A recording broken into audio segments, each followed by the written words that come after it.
سلیمان علیہ السلام کو اللہ نے پوری دنیا کی بادشاہت دی تھی، ہواؤں کو بھی اللہ نے ان کے تابع بنایا تھا۔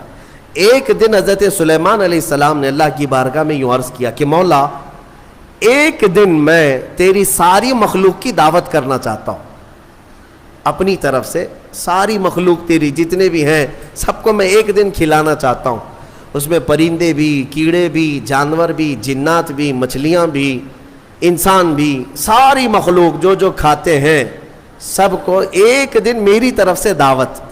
اللہ تعالیٰ نے فرمایا ٹھیک ہے سلیمان تم کھلاؤ۔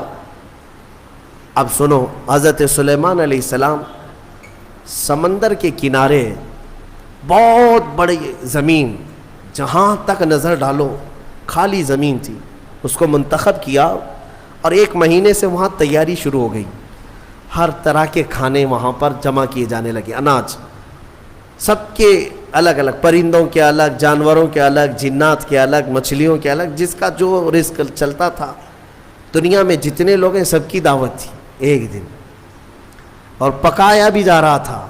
وہ اللہ کے نبی تھے اور پکاتے رہے، اور جس دن دعوت کا آیا نا اعلان ہو گیا تھا کہ سارے لوگ آج اللہ کے نبی سلیمان علیہ السلام کے ہاں کھانے کے لیے چلیں گے۔ تو ابھی دوپہر کے وقت دعوت تھی، صبح کے وقت یعنی دوپہر سے پہلے سمندر سے ویل مچھلی جو ہوتی باہر نکلی، کہا کہ اے اللہ کے نبی میرا حصہ مجھے دے دیجیے۔ کہا ابھی وقت ہے، سارے آئیں گے تب تیرا حصہ بھی دے دیا جائے گا۔ اس نے کہا میں بھوکی ہوں، میرا حصہ مجھے پہلے دے دیا جائے۔ سلیمان علیہ السلام نے کہا کہ ٹھیک ہے تیرا حصہ تو کھا لے۔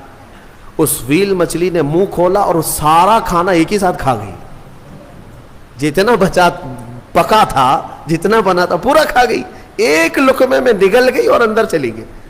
اور باقی مخلوق جو دعوت میں آنے والی ہے سب کا دھرا رہ گیا، کچھ بھی نہیں ہے۔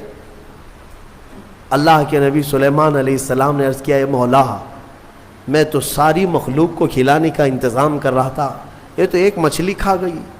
رب تعالیٰ فرماتا اے سلیمان اس مچھلی کو اس طرح کے دن میں 3 بار میں لقمے دیا کرتا ہوں، اور وہ ایک نہیں، سمندر میں لاکھوں کی تعداد میں اس کے برابر مچھلیاں ہیں، ان سب کو میں دن میں اتنے لقمے دیتا ہوں، اور باقی مخلوق تو باقی مخلوق ہے۔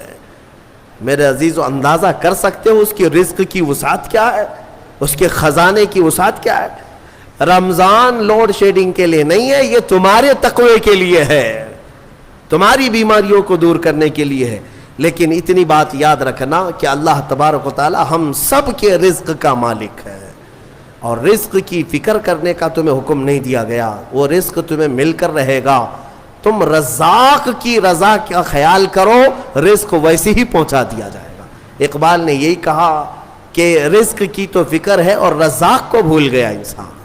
اور حضرت علی فرماتے ہیں لا تکثر ہمک ما قدر یکون، اپنی فکروں کو بہت زیادہ مت کر، جو مقدر میں ہے وہ مل کے رہے گا۔ تم رزق کی خاطر نمازیں بھی چھوڑ رہے ہو، قرآن بھی چھوڑ رہے ہو، تراویح بھی چھوڑ رہے ہو، نہیں دکان میں بیٹھنا پڑتا ہے۔ تم کو ایسا لگتا ہے کہ سارا رزق تمہارا دکان ہی دیتا ہے، سارا رزق تمہاری جاب ہی دیتی ہے۔ اگر اللہ بند کر دے ایک دروازہ، پوری دنیا مل کر کے دروازہ نہیں کھول سکے گی۔ وہ مالک ہے، وہ رزاق ہے۔